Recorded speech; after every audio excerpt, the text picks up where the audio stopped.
All right, well, welcome back to Exhaust Sports Auto. My name is Kevin, and you are here to witness the 2020 Ford Explorer ST. This is actually, in fact, a press vehicle, and I've been driving this thing around for the last couple of days now, so I can do a review on it for you guys, and I would greatly appreciate if you could maybe share, like this video, because that would definitely help in getting more vehicles like this to review for you guys.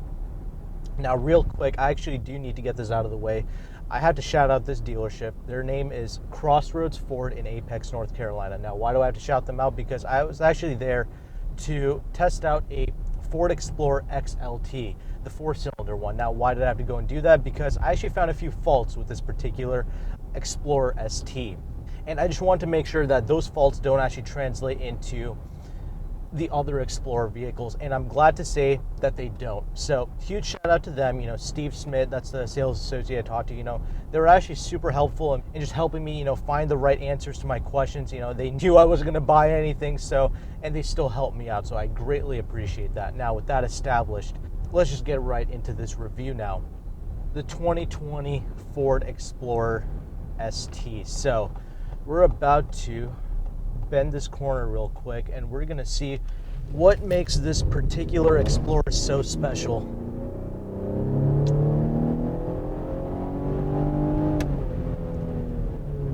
Not bad at all. Now, I'm sure many of you know that this new 2020 Explorer rides on a rear-wheel drive unibody architecture now. The previous one was unibody, but it was actually like a front-wheel drive platform. So it was more like, your typical CUV, essentially like a Highlander or like a Telluride or something like that. But with this rear-wheel drive change, it is now far more capable. This thing can actually tow like 5,600 pounds now, which is about 2,000 pounds more than like a Telluride or a CX-9 or something like that. And it's supposed to drive a lot better, as you just saw there. And does it drive better? Well, we'll get into that. But this Explorer, for being redesigned, it is pretty much like a classic evolution of what an Explorer typically is. It's got that classic American boxy style to it, so it looks sturdy. And of course, this ST model, very aggressive with the blackout treatment and the 21-inch dubs that this particular one is riding on. 275 wide Pirellis in all four corners. Now we're going to get into this drive, but this vehicle, it's got a few rough edges to it, but as a whole, I do like it, and I start to like it the more I start to drive it. Now, talking about this handling a little bit, it is an ST Ford performance vehicle with rear-wheel drive. I have to say, dude, this chassis, it is pretty legit for what this is. It weighs about 4,700 pounds, which is not bad with all-wheel drive being this fully loaded trim, essentially. 4,700 pounds isn't half bad. And the rear-wheel drive XLT I drove was only like 4,300 pounds. All this, the new architecture, it genuinely does aid it. And actually, I took this thing on some serious corners. This thing nearly does oversteer, but the all-wheel drive system, of course, doesn't let you do a full-on, drift, essentially. It really does save you. So it's actually pretty easy to drive, and it can be legitimately a lot of fun. I'm very proud to say that, actually. It does, of course, use a sport tune suspension for this particular ST trim. And it does only have like a strut-based suspension up front and a multi-link in the rear, which is typical of this class. But I have to say, with the stiffer suspension tuning, with this chassis and the architecture, yeah, it is definitely one of the better driving options out there for sure. Now, stuff like the Telluride, the CX-9, yes, they do drive great, but this is just, it does have that performance edge to it. It really genuinely does. Now, you might be saying, okay, handling and stuff, okay, that's great, but how does this thing ride? Honestly, okay, it's firm, but it's not harsh. And what do I mean by that? I'm going over some of this, choppy roads here, and honestly, you feel every little bump and undulation just kind of translate up through the chassis and into the steering wheel. It actually communicates with you more than some sports cars would, actually. Like, you feel every minute little thing out on the road. Some of you might like that. Some of you might be like, well, why is this doing all that in an SUV, in a 3-row SUV nonetheless? Well, with the performance characteristics, with the way that this thing drives, with the way that the suspension is actually set up, I actually kind of forgive that. But the best thing about the suspension is that over the really rough stuff, like over some really harsh potholes and things like that, it actually does do a pretty good job of soaking the large bumps up, which I'm pretty proud to say. But like I mentioned, you will be feeling all those little bumps. but kind of appropriate for this, performance-oriented vehicle. But of course, the highlight to this thing, it is that 3-liter twin turbocharged V6 engine. That is the main reason why you're interested in this model, honestly. The 400 horsepower and the 415 pounds-feet of torque, it's strong, and made it to this 10-speed automatic. I'm glad to say this 10-speed is actually tuned very nicely. I had the Raptor as a press car. I've also had the F-150 Limited as a press car, and both of those vehicles also had those two had the 3.5-liter high-output V6, producing 450 horsepower and 510 pounds-feet of torque, but they also had this 10-speed automatic. The Raptor was tuned kind of strange. It was doing a lot of crazy gear hunting and stuff like that. Was not the most refined experience, but the F-150 Limited and this particular vehicle, it's tuned really nicely. Yeah, it does go through more gears than it has to, but for the most part, with this many gears, it is actually pretty smooth. So I do like this drivetrain as a whole, and I'll put this thing into the sport mode. Bit of a delay when I go through some of these modes, because it's all kind of connected to this fully digital display for the gauge cluster, but we'll talk about that in the interior segment. So I'm in the sport mode now. You immediately hear that switch in tone, essentially. Like all the noise that this thing produces, it's all just generated through the speakers, and it gets translated through that. Twin turbocharged V6s, they're always very quiet, to be honest. So the sound is a little bit, unnatural and ridiculous. And of course, when you put it in the sport mode, it's always going to put you in that higher gears. You always have that boost kind of pre-built for you.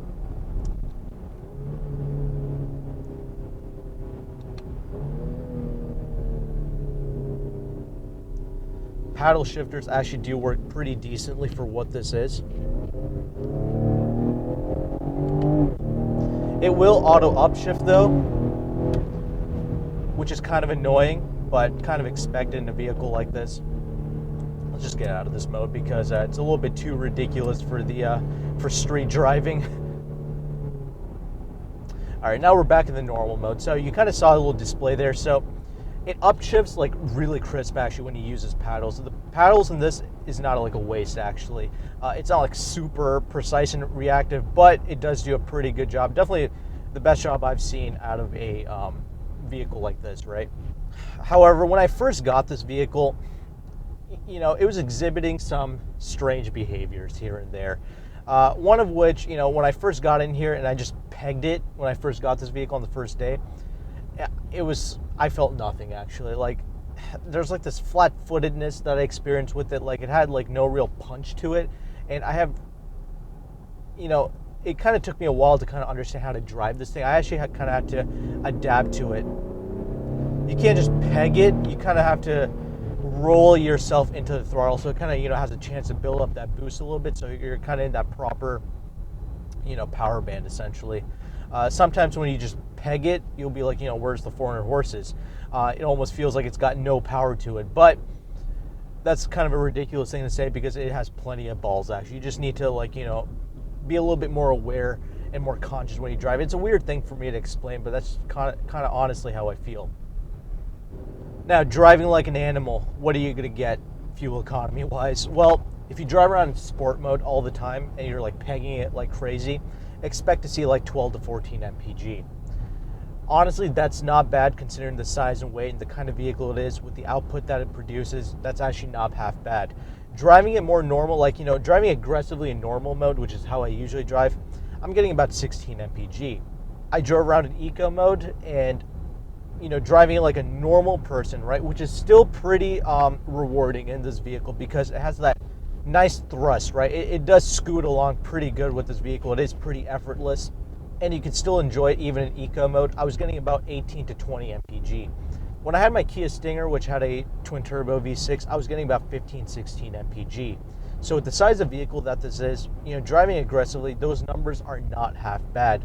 And you can still see 20 mpg if you drive the way your mother intends. But I know a lot of you want to know, is this thing fast? Yeah, short answer, it is. Yeah, it actually is. This should actually satisfy most people. You know, it is an SUV, so you're sitting up a little bit higher. Not too crazy, you know. It's a very easy vehicle to pilot for the size of it. You know, it's about 199 inches long. It's quite easy to manage this thing, and you are sitting up a little bit higher, so you know you see that nose kind of pick up. It is a pretty cool sensation. Brakes are actually really strong in this vehicle. I'll mention those brakes real quick. So you can definitely get this thing sideways if you want to. Yeah, not bad at all. But yeah, anyway, so some of the strange things I've noticed, I mentioned those brakes there, right? Yes, they have good stopping power. However, I feel like the way that they kind of tune the brakes, right? It's like they kind of have like the boost kind of like, you know, pre-built in there. Like it's kind of like a stiff pedal, if you will. So it feels a bit unnatural. It's not a big deal. Again, it's something I got used to, but now I can, you know, kind of smoothly stop the vehicle. It's not a huge deal now. I kind of got used to it over time. And dude, when you really get on these brakes, you can stop immediately. I have a lot of confidence in them. Another little weird thing I noticed was the first day I got this thing, I was in my driveway, right? And I had my foot on the brake and I had the thing in drive, like the gear selection in drive. And it kept like inching forward. I don't know what that is. I'm sure some of you might have some, you know, smart ass answer to why it was doing that, but I have never experienced that in a vehicle. It was kind of concerning to me. It never did that afterwards, but it's just a strange thing. Why was it inching forward when I had my foot on the brake and I was like holding the car there? Just a strange thing. Again, it never did that afterwards.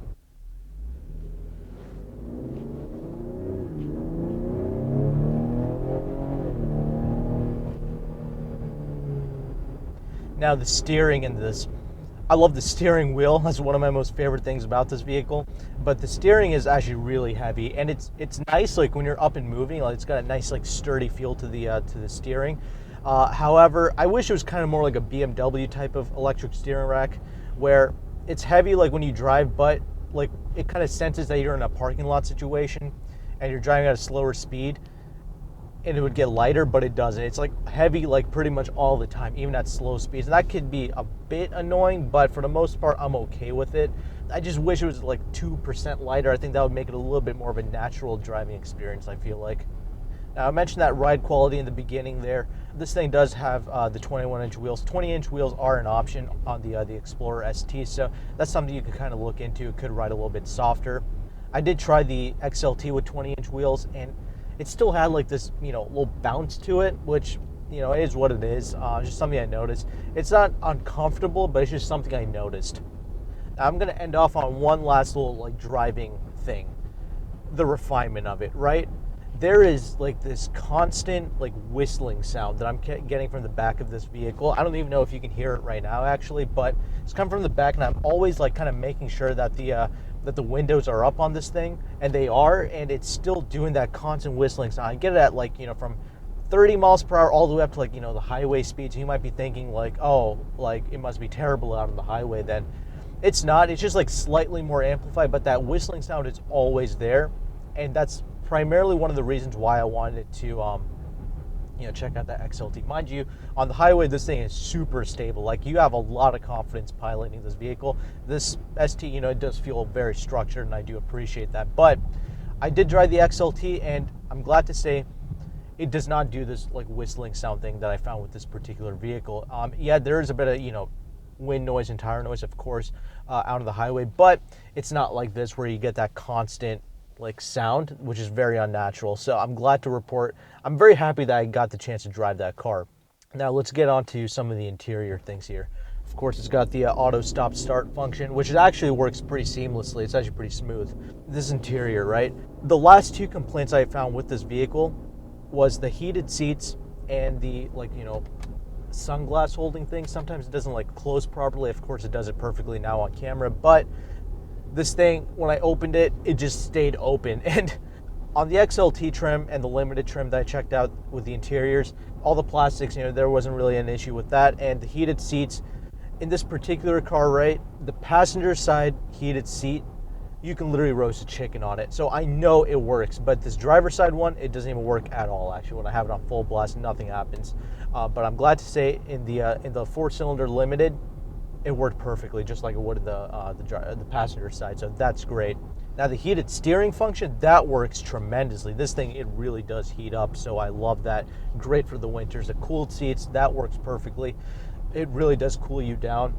But this interior as a whole, right, this is by far the best Ford interior ever, actually. It's no way in shape or form as good as the Korean or the Japanese vehicles in this class. Like the plastics quality is a lot cheaper. But from Ford, this is the best I have seen, actually. They did a lot of great little ergonomic touches to it, like this climate control, totally separated from the screen. I'll get to that screen in a bit, but I love that. You know, all the buttons have a great tactile feel to them. All the knobs, like the volume knob, this drive selection knob here, has a great, like, you know, click motion to it. I love that, and I love the gear selection knob as well. You know, if you're going to do an electric, like an electronic gear selection, then it should be something like this. It has a nice, like, feel to it. You know what gear you're in pretty much for the most part. So I love those aspects. You know, this B&O sound system, this is by far the most legit B&O sound system that I've heard out of a Ford product. You know, I had this in the F-150 Limited and in the Raptor. It pales in comparison to this B&O system. So this is actually now worth your money. It's not the most awe-inspiring sound system, but it is actually pretty good. You got one-touch up and down windows for all 4 windows, which is great. Memory seats, automatic headlights, so that's an excellent feature to have. You have this wireless charging pad, which actually legitimately does work pretty good. It doesn't charge up quite as fast as, like, you know, having it just plugged up to a cable here, but this is by far the best wireless, you know, charging pad in terms of speed that I've experienced. Now, this screen, right? Some of you might love it, some of you might hate it, actually. This is straight up, though, like a tablet that has been stuck on to this dashboard here. It really does look like an iPad to a dashboard here. But that's in the ST and in the Platinum trim level. So if you got the 4-cylinder models that I tested out, it's essentially the same system, like the same unit, but it's like a horizontal screen essentially, and it's a little bit smaller as well. But this vertical one, you know, it doesn't really bother me too much. I know some people I spoke to, they didn't like it, but it doesn't bother me. At least this screen actually works pretty properly now, for the most part. It's not perfect, but this is by far the best, like, kind of sync system I've seen. It's a little laggy, but, you know, the simplicity of it is there. But when you go to the settings screen, though, there's a lot of options in there. It's something you have to really study up on, but it's something I feel like you can get used to. It's not super ridiculous or anything like that. And like I mentioned, climate control totally separated from that screen. Now, for the Platinum models and for the ST models, you get like a full digital speedometer gauge cluster thing here. When you go in between the modes, there is definitely a lag before, like, each little mode loads up, because when you go into sport mode, you get more of like a traditional tachometer and speedometer, and that takes a while for it to load up. So that's just something I noted there. But for the most part, it does look pretty good. It's a pretty crisp display, so I don't really mind it. I don't hate it, but it's just something I noticed there. It does show you a lot of information. What I do like that Ford does is the, you know, safety features. It's not super distracting, actually. It doesn't give me a heart attack or anything like that when the lane keep assist comes on. It just gives me a subtle little warning, like a little slight vibration in the steering wheels. Now, talking about these seats a little bit, these seats are stupid comfortable. Love it. They're not like super bolstered up or anything like that, like you might expect, but they're really comfortable and I like it. The steering wheel, by far my most favorite thing in the interior here. Feels fantastic. Has like this nice little flat bottom here. Love it. Really great. The paddles, the performance are good, but it's like a plastic paddle, so it is what it is. Plenty of little cubby spaces, lots of places to store your phone, which is great. The center armrest has a lot of space. This front little space is pretty good. The glove box is a decent size. So talking about the rear seats, really all the seats actually, I'm proud to say I can actually sit behind myself in like every row, which is a fantastic thing. I'm about 5'11". Lots of adjustability in the front, of course, but I can sit behind myself, and you can actually, you know, kind of move the seat forward and back, the rear captain's chairs. So I can have a lot of leg room if I want to back there, but I can kind of set it up a little bit forward and still have enough space for myself, and I can actually fit in the third row. Now, the only negative to that is the second row seating comfort and the third row seating comfort, it gets less and less the further back you go. Let me explain. So the front seats are really soft and supple. The second, like the captain's chairs, a little bit softer, but not as quite as comfortable as it is in the front. And the third row, like those seats are like rock solid. So with me and my sensitive tush, I can't really sit back there for more than like 10-15 minutes, honestly. But hey, at least I fit, at least you can make it work. Now, in most configurations, the Explorer ST, or like the Explorer in general, is going to be a 6-seater essentially. If you want 7 seats, you kind of have to like order it essentially. No like dealership really carries like a 7-seat Explorer, just something to note. But you do have a tremendous amount of space. Like the trunk is huge, and there's multiple ways in which you can open it. You can open it by kicking underneath the thing. You can open and close it with what do you call it, the key fob, which is a great thing. Once you're back there and you have the third row seating set up, there's a lot of space, even with the third row up. So that is a great thing. Now, when you lift up that trunk, you're going to see a little storage space underneath it, which is really nice and practical. And underneath that, there's actually a spare tire back there, which I really appreciate. Now, you can actually the only way really to put down the third row seats is like electronically. You have to like press a button to put them down. It would be faster if you just, put it down with, by pressing a latch or something like that, but it's what it is. That's just kind of how they chose to do it. It is a bit luxurious, I suppose, and kind of to be expected out of a $55,000 vehicle. So practicality, despite there not being 7 seats in this particular model, it is still very generous amounts of space all around for things, for people. Plenty of headroom, of course, because it's an SUV, even with this panoramic sunroof, actually, so that's a good thing. Now, wrapping all of this up, well, as a whole, dude, I do like the ST. I like the fact that it exists. It's not the most polished vehicle. The Explorer as a whole isn't really that polished, but I do like it. I do appreciate what they've been trying to do here with this rear-wheel drive architecture. It genuinely does drive really good, even the XLT. The good thing about the XLT is it kind of ditches the super heavy steering. It's actually really easy to drive because of the lighter steering. The brakes are kind of like the opposite of this, whereas this is kind of really firm, and all the braking power is kind of up front. The XLT kind of get into it a little bit, so it's just more of a natural driving experience that you might expect out of a 3-row crossover. The vehicle itself is super easy to drive, despite its size, actually. You can easily bust U-turns in this thing, which I find to be a great thing. But you got to admit, though, this thing is 60 racks. That is a lot of money. This particular one with the options, you could get it for around 55 grand. That's still a lot of money, though. I mean, you can get a BMW X5, like a base model, and it actually technically tows 1,000 pounds more than this, and on paper, it actually does 0 to 60 faster. But Ford's not stupid, because the X5 is only a 2-row, and also it's a base model with rear-wheel drive. So you get no options. It's just got a BMW badge on it. This one, you get everything. It even has massaging seats for the front driver's seat, which I did not mention, but nothing really too important to mention there. It doesn't really work that well. But the point is, this thing is fully loaded up to the brim with pretty much all the options that Ford can throw at this thing. For the same price, you can also get a Lincoln Aviator, which I will be comparing this to later on. It'll still actually have the same 400 horsepower, 415 pounds-feet of torque engine, but I feel like it's going to be a far more refined experience. So that's something I'm really curious to try out. But I get it. Maybe you don't want a luxury vehicle. Maybe you like the fact that this is a Ford. You don't want your neighbors to hate you or anything like that. So you can also get the Platinum version of this, and actually just gets a more detuned version of this EcoBoost engine.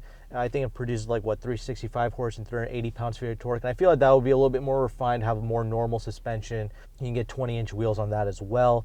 You get more leather-wrapped surfaces, so a little bit more luxurious, and I feel like a little bit more refined probably. So that's something to look into. But dude, I really like the XLT. The base 4-cylinder actually does pull pretty well. It makes 300 horsepower to 310 pounds-feet of torque.